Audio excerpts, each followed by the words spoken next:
Which cancelled TV show do you wish would come back? HBO's Rome. They had a masterpiece on their hands and threw it away because the BBC wouldn't promote it and it was too expensive.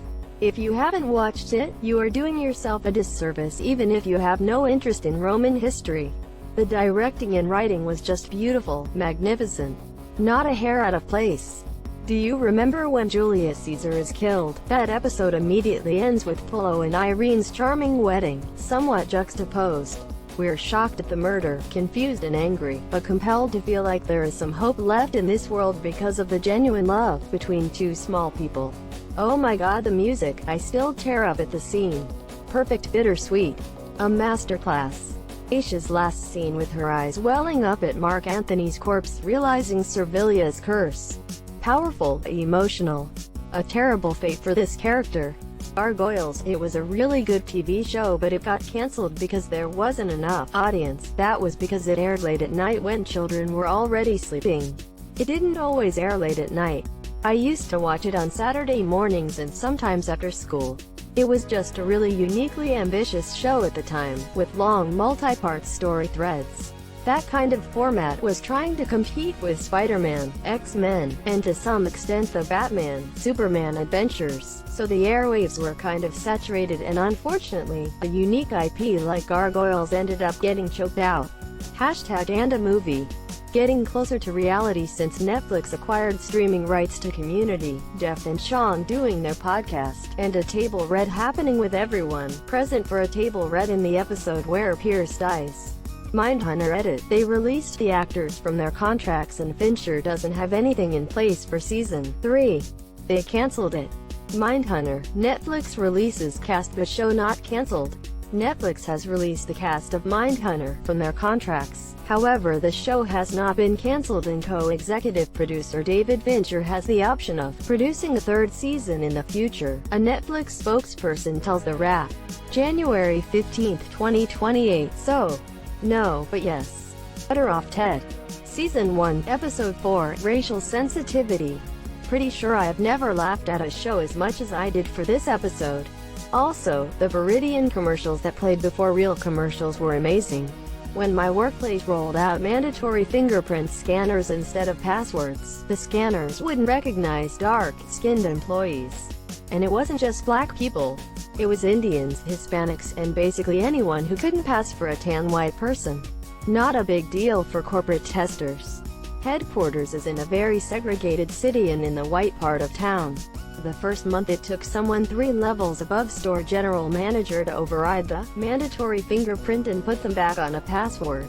After a month any manager could call IT and set someone to a password instead. The company never acknowledged why this was changed. And there were never any official guidelines on when to change someone to a password. Pushing daisies. So many unanswered questions. And so many good gags. And one poor dog who can't touch his favorite human or he'll keel over dead. The original Teen Titans. I walked past my niece watching the newer Teen Titans a year or 2 ago and asked her why are they so small? Because I didn't know there was a new version. She said they have always been like that and we got into it like brother and sister arguing. She was 12 or 13 and I was 23 or 24 and I somehow felt extremely old. The new show has a meta segment where they watch of Teen Titans and ask what monster would cancel that show. Reaper if anyone remembers it. Or Fringe if done well again. I feel like Fringe has a full run. It was forgotten quickly, but it at least told a complete story. Exactly. It would just get ruined if they tried to add to it. Now I need to rewatch Fringe. Freaks and Geeks. It was the James Franco, Seth Rogen squad before they made it big. Amazing show.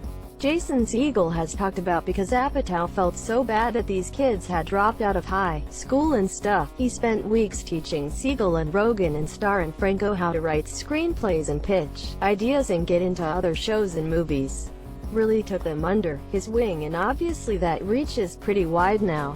Actually, Seth Rogen had written screenplays before and always wanted to write TV shows and movies. Him and his friend wrote Superbad in high school but I think Apatow saw his acting was really good and pushed him to star in movies.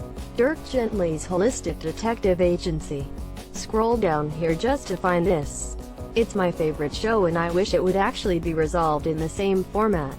I don't know what connection the cartoon has to the series with our plot, but I'm not really interested in it. Of course, there's the issue of Max Landis being a creep, but since we're talking hypotheticals, surely someone out there could continue the show with a similar vision and without sexually assaulting anyone. Gallivant. Watch a live IG interview last week with Tim and Karen. They're all open for more Gallivant. Since his stroke, he said he thinks King George should be carried around by his knight like Bran with Hodor.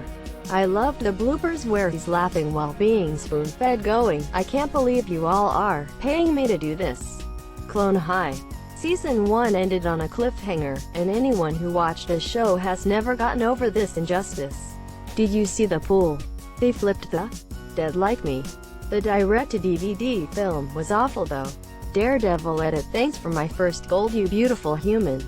First The Punisher, then I read this thread in Daredevil and Mindhunter cancelled. The Punisher was one of the best shows I've ever seen.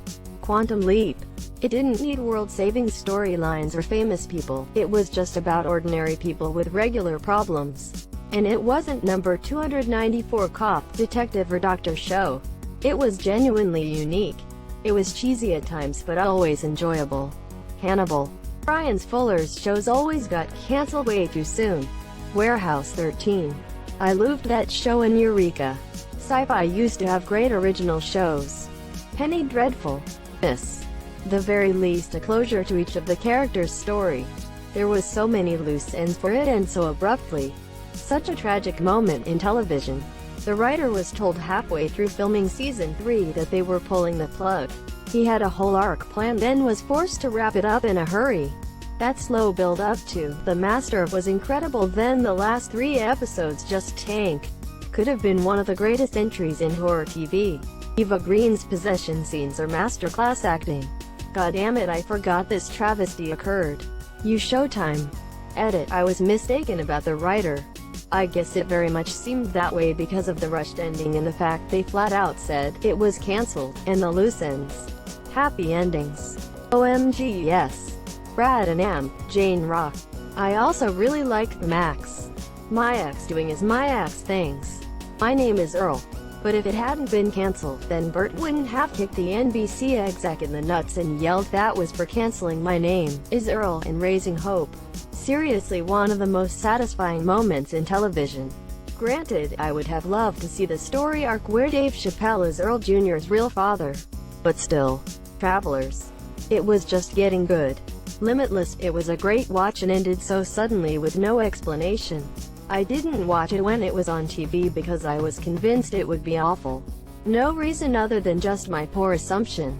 After watching it on Netflix, it's really a shame it didn't get to play out longer. They were managing a good, engaging story that teased at the huge things that might happen down the road. Yes. It was so good. I loved how witty they treated every episode too.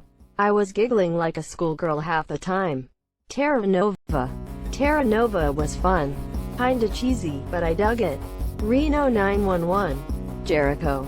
Canceling this show after that awesome first season was, in a word, nuts. Psych. You hear about Pluto. That's messed up, huh? After what happened with Arrested Development, I'm okay with letting sleeping dogs lie. Eureka. I loved this show. Hated to see it end. Was a good arc though. Almost Human. Carl Urban plays a detective in the future who has an android partner. I really enjoyed the sci-fi twists on a procedural drama like 3D printed designer drugs. It ended on a cliff. Just another case of Fox canceling a good show. Lie to Me edit. Thanks for the award. I've never gotten one before. I rewatch it regularly on Hulu. My psychology teacher in high school showed us a few episodes and it's a big reason why psychology was my major in college. So glad to see so many love it as much as I do. It's back on Hulu now. About time for a rewatch to see Michael B. Jordan come on and then it's done. Ash vs. the Evil Dead. Agent Carter. Yes, it was excellent. I think I was the only person in my theater who recognized Jarvis in Endgame. It was totally unexpected to see him in there. Futurama. Sometimes the best shows get cancelled 2 or 3 times. Kablam. Carnival. I had to scroll way too far to find this. This is the kind of show where picking things up a decade later could still work. The show ended just as the story was truly getting great. Ugly Americans. Loved this show. So weird and dark and fun. BoJack Horseman reminded me of it a lot. Happy endings. I swear it's a comedy. That name though. Suburgatory. It literally just went off the air and I'm only through S4, but I'm in love with the show The Magicians. It has been great fun for sure, so sad to see it is already done. Community. Just for a movie though. #6 seasons in a movie. Theoa. I'm still holding out that the show being cancelled is just a show being super meta and it'll just reappear one of these days. I secretly hope that as well. Kyle XY. My dad loved that show. Phineas and Ferb, but only if they brought back the same people. The show definitely ran its course and had a great finale. They had them in Milo Murphy's Law Season 2, plus they have a movie incoming, so it's just fine. Santa Clarita Diet. Timothy Oliphant was absolutely brilliant in this show. He and Drew had fantastic on-screen chemistry. It was also refreshing to see Timothy being more comedic in a role. His random "what the" just kept my wife in tears laughing. There was this show in the late 90s, early 2000s called 100 Deeds of Eddie McDowd, where a teenager named Eddie who bullies other kids gets turned into a dog and he has to commit 100 good deeds as a dog to be turned back into a human. The show was cancelled after 2 seasons, but I always think from time to time that somewhere out there lives a human who was turned into a dog about 20 years ago and is still trying to turn back. Dude, this show and the Brothers Garcia are my favorite live-action Nick shows ever. Chuck. I was going to say that, but I wouldn't mind if they forgot about the last season or two. I know they got screwed over by the writers' strike, but still.